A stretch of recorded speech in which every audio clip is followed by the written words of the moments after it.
Hi guys, today I want to talk to you about AI. AI technology is fastly developing, and as educators we need to be aware of the dangers of AI and the benefits that AI can have on teaching and learning.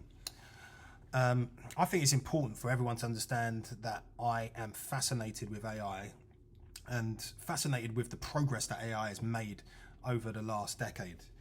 I obviously use AI a lot, and I think the development of it is something that is extraordinary. But at the same time, I am really worried at the same time. So it's a 50-50 for me, where I use AI, but I'm also really worried about the dangers that AI can have, and the dependency that people can have on using AI instead of thinking for themselves.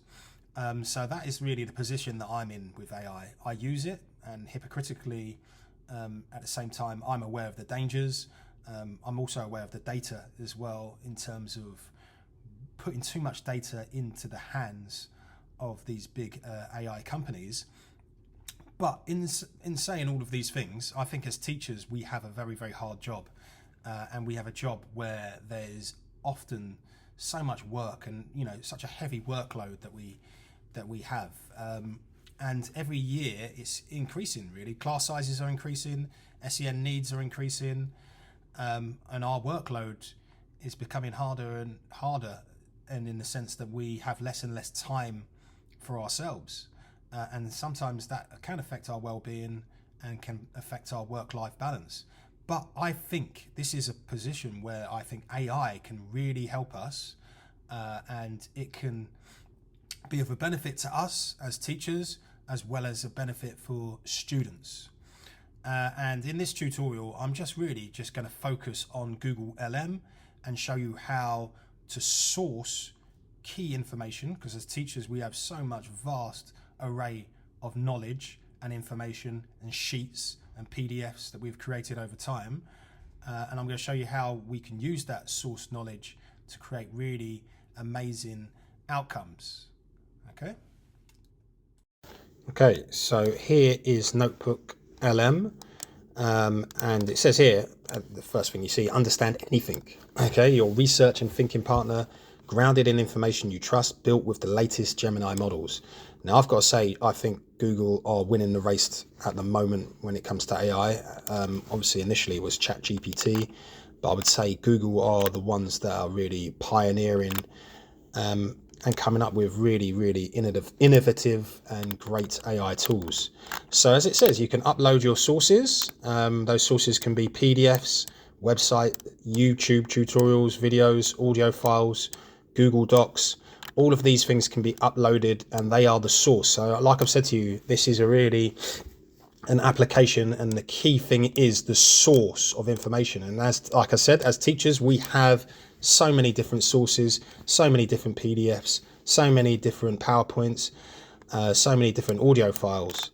And then we've got various different things which I will show you, which you can obviously do. And you can turn these sources into various different things. So without further ado, let's go into NotebookLM. And as you can see, I've got a lot of different notebooks that I've done. I've been using it relentlessly for over a year now. Actually, probably less than a year, to be honest with you. But I've got an awful lot of different notebooks. I'm going to go to create a new notebook. Okay, and this is where the source or the search or the website that you need to put in, or the copy text that you need to put in order to get something out. So I'm going to go back to my revision booklet here. Okay, this revision booklet is something that years and years I've been using, and I'm going to use it. So this is obviously knowledge that we've sourced. We're going to look at quality streets, and I'm going to put this knowledge that I have made as a source for quality street. Now, you could just simply put in the whole PDF, but seeing this is a revision booklet with all different texts, I will just copy and paste the specific text that I want, okay, and the knowledge that I want for quality street, and I'm going to press copy, and I'm going to press paste. Now what I'm going to do is I'm going to go to copied text. Okay, like I said, here is a platform where you can upload your PDFs or you can upload your websites. You can go directly to your drive. But in this example, I'm just going to go and copy, and I'm going to paste my text.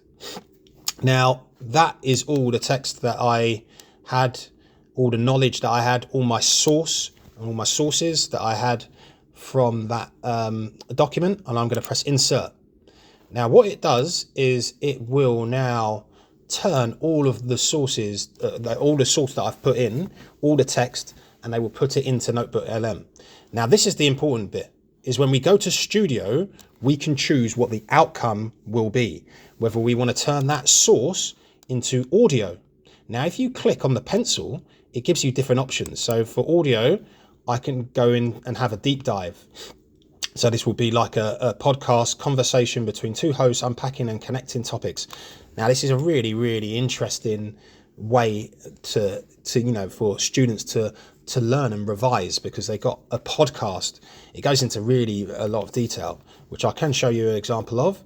You've got brief, it's got critique, it's got debate. Now, I would just say, just play around with this. You can customize your audio overview. And what you can do is you can press generate, and it will, in the studio, start generating your audio overview. Now, you can also go to video. Now I'm going to press on video, and again, you can choose and customize whether you want a brief explanation, you want a longer explanation that connects the dots within the source. You can customize the visual style as well of your video. So if I press the generate, and like I said, the key here is really to have a play around, and then you'll see some really, really great outcomes. And again, you've got slide decks, which is like presentations. You've got mind maps, which is one will come up very, very quickly because it doesn't take long for Notebook to generate that one. You've got infographics, you've got flashcards, you've got quizzes, you've got data table. Now, there's so many different options that you can choose and you can explore. But I'm just going to concentrate really on these three things here: audio, video, and mind map, just for this this tutorial. Okay, and it takes a while to generate, which is a good thing, I think. But this is an example of the mind map. So it just goes into Quality Street, advertisement analysis, goes into the context, which was one of the key themes in my knowledge. And then that breaks it down even further into just a mind map of all my knowledge that I have put in over the years, whether layout and design, specifics within that, images and iconography, written language. So it's turned that source that I put in into a mind map, which I use in my teaching all the time, just to really to connect dots really with the students, to showcase what they've learned. And it's really good for I would say showing things over time, especially showing the learning journey that they're going to go on at the start of a lesson, or the start of a new topic, actually better. So as you can see, it takes a little bit of time for it to generate the videos. It takes a little bit of time to generate the audio podcast. But as you can see, you can play it, and this will play in a panel just underneath here, or you go to the three dots and you click download. This enables you to put it into presentations, into Teams. So let's have a look at some of them. And you also see that the title has come up here as well now. So it's fully generated, the full generation. And you'll notice really this is like, well, it's a cheat code really. It is dual coding. It's dual coding on steroids, and it's like a cheat code. It's like Arsenal at set pieces. And if I play it, you'll see why and what I'm talking about.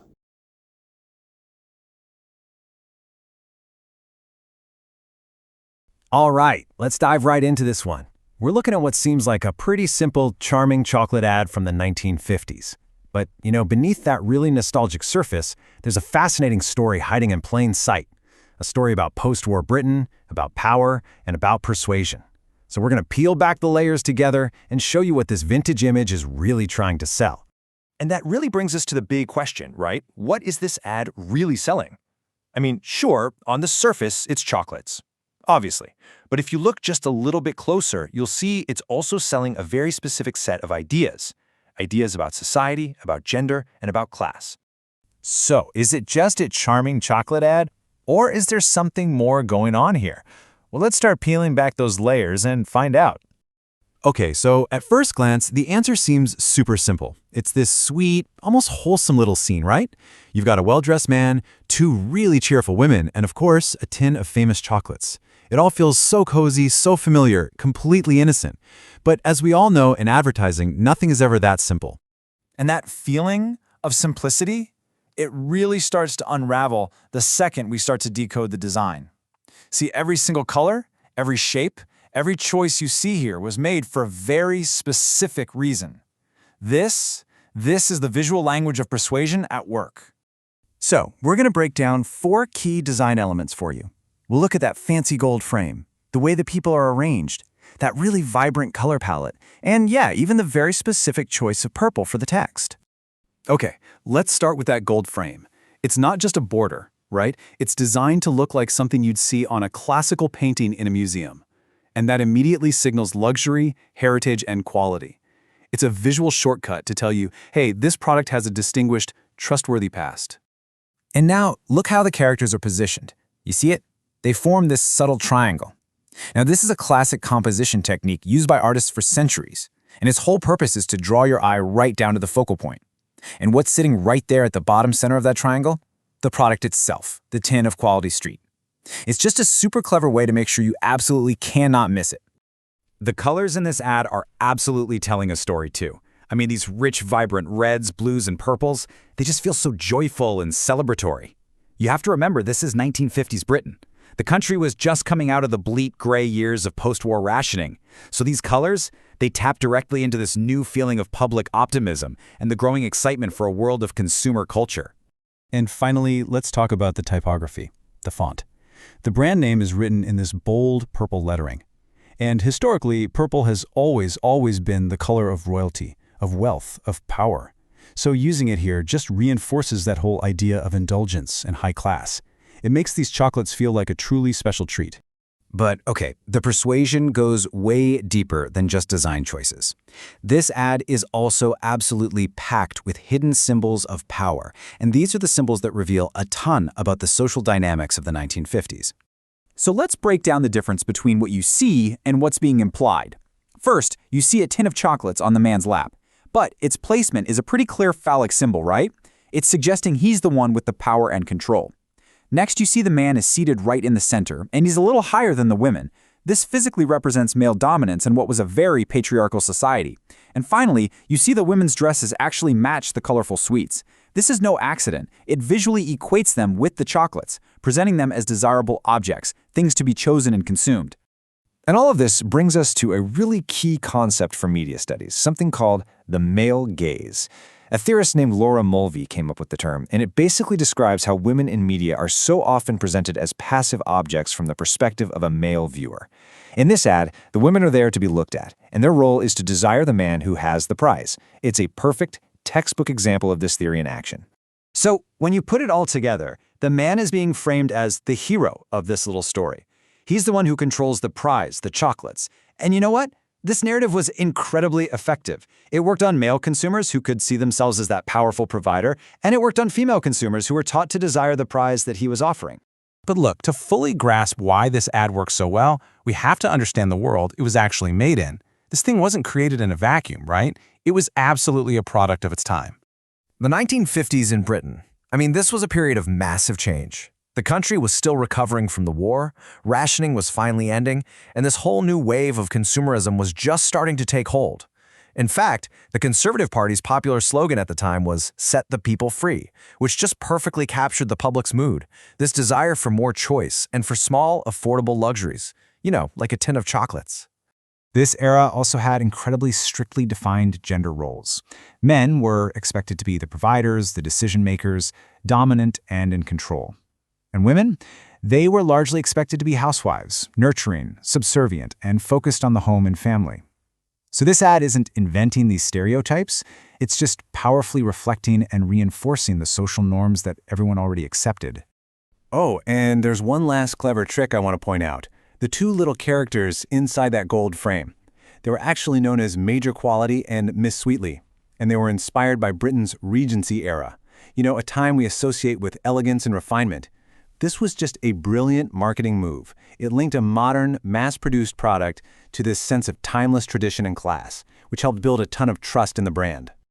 Okay, so after pulling all of that apart, piece by piece, what is the lasting legacy of this one image? What does it really tell us today? Well, it all really comes down to these key representations. First, men are portrayed as dominant, in control, the providers of luxury. Second, women are depicted as passive, submissive, basically objects of desire whose happiness kind of depends on the man. And third, class is presented as something aspirational. These chocolates were positioned as an affordable way for working families to get a little taste of high-class sophistication. This ad is over 70 years old. The visuals, the fashion, it all feels like it's from another world. But it really leaves us with one important question to think about. When you look at the ads that are all around you today, how much have these underlying messages about power, about desire, and about class, how much has really changed?